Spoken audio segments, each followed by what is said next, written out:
ഒരുപാട് വയസ്സുവരെ ജീവിക്കുകയും തീരെ നന്മ ചെയ്യാതെ തമ്മാടിയായി മരിക്കുകയും ചെയ്യുന്നവനാണ് നിങ്ങളുടെ കൂട്ടത്തിലെ ഏറ്റവും വലിയ തമ്മാടി എന്ന് പരിശുദ്ധ റസൂലുള്ളാഹി സല്ലല്ലാഹു അലൈഹി വസല്ലം.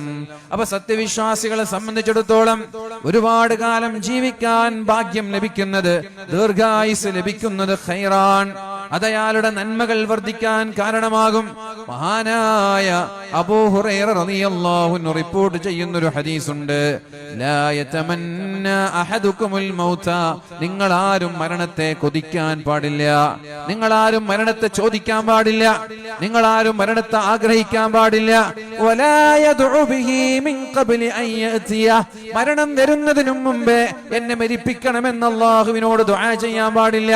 എന്നെ ഒന്ന് കൊണ്ടുപോ റബ്ബേ, എന്നെ ഒന്ന് മരിപ്പിക്കല്ലാ, എന്റെ റൂഹ് പിടിക്കണേ അല്ലാ എന്ന് അല്ലാഹുവിനോട് ദുആ ചെയ്യാനും പാടില്ല.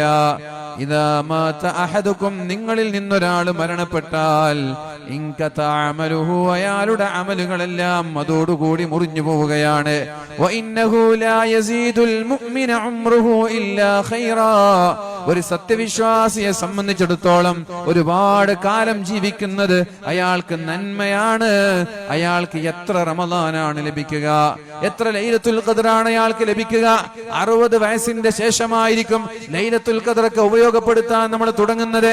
ഒരു ലൈലത്തുൽ ഖദ്ർ ലഭിച്ചാൽ 83 വയസ്സാണ് പ്രിയപ്പെട്ടവരെ നമ്മുടെ ജീവിതത്തിലേക്ക് അല്ലാഹു വർദ്ധിപ്പിച്ചു തരുന്നത്. 60 വയസ്സിന് ശേഷം ഒരാൾ നന്നായി, അതിനുശേഷം 80 വയസ്സ് വരെ ജീവിച്ചാൽ സ്വീകാര്യമായ 20 ലൈലത്തുൽ ഖദ്ർ നമ്മൾക്ക് കിട്ടിയാൽ 20 × 83 എന്ന് പറഞ്ഞാൽ 1600 വയസ്സിന്റെ അമലുകൾ അല്ലാഹു തആല നമ്മുടെ ജീവിതത്തിൽ അധികം തന്നില്ലയോ? 70 വയസ്സിൽ മരിച്ച ഒരാളെക്കാളും അള്ളാഹുവിന്റെ അടുത്ത് എത്രയോ മുകളിലാണ് 80 വയസ്സ് വരെ ജീവിച്ച ഒരാൾ. കാരണം 10 ലൈലത്തുൽ ഖദ്ർ അയാളുടെ കയ്യിൽ കൂടുതലാണ്.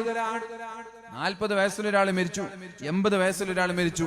40 വയസ്സുകാരനേക്കാൾ എത്രയോ മുന്നിലാണ് 80 വയസ്സുകാരണം. കാരണം 40 ലൈലത്തുൽ ഖദ്ർ അയാൾക്ക് മറ്റാളെക്കാൾ കൂടുതൽ കിട്ടി. 40 × 83 ഗുണിച്ചു നോക്കി, 3200ഓളം വർഷം. അതുകൊണ്ട് മരണത്തെ കൊതിക്കരുത്, മരണത്തെ നമ്മൾ ആരും ആഗ്രഹിക്കാൻ പാടില്ല.